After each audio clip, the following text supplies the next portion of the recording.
Good morning. I'm Grayson Evans, President of the Training Department. Welcome to our course on residential retrofit wiring. This course is designed to teach you the skills to do professional retrofit installations. Now, retrofitting allows existing homeowners to bring their home into the 21st century by adding the latest in entertainment systems, home automation, communications, and security, and so on. Now, we're just getting ready to start on this one-story home here in the suburbs of Tucson, Arizona. Typical of homes built in the early 1960s in areas like this represent a large part of the potential retrofit market. To teach you the skills necessary to retrofit this and other houses, we've divided this course into 3 parts.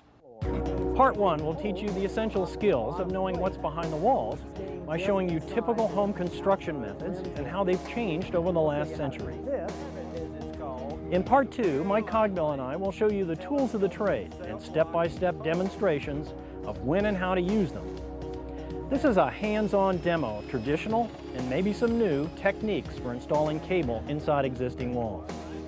Part 3 applies everything from parts 1 and 2 as Helen Hannaveld and I take you through 3 actual retrofit projects step by step, including this house, to show how careful planning and knowing the tricks of the trade pay off in an efficient and profitable retrofit wiring installation.